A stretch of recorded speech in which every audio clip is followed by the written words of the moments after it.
دا دې بچه شاکو یاره دا دې خو ټولې بلانجې دي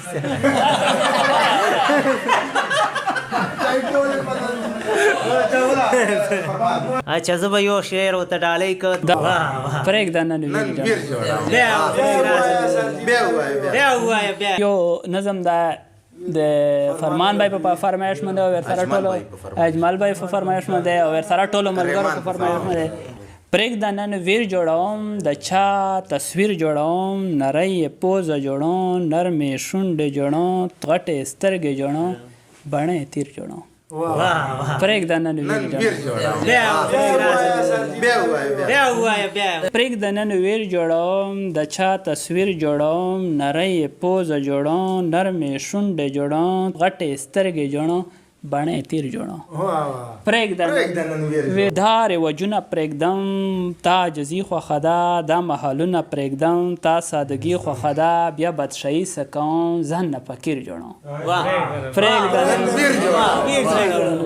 بغیر د ستانه نشي دا ښه صفا ویمه د چا پروا نه کوم په برملا ویمه چې ما خوبونه ته اوس یې تعبیر جوړوم پرېږده نن ویر جوړوم ما ته یوې سجاده د رقیبان د کلي چې په تا ښه نه لګي دغه مزان د کلي چې پکې ټول ایثار کوم داسې زنځیر جوړوم پرېږده نن ویر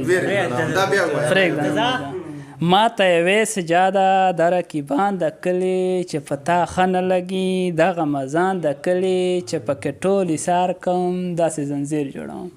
پرېږده نن ویر جوړوم د چا تصویر جوړوم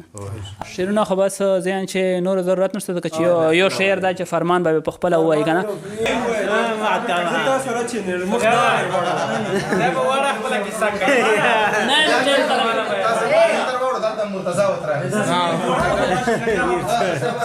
مرتضی ویر جوړ کړو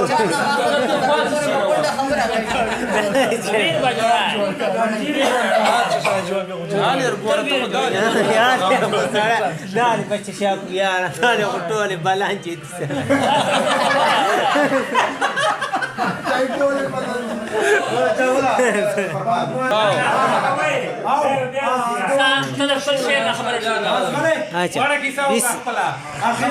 نه اول خو بیا دوه کوم که نه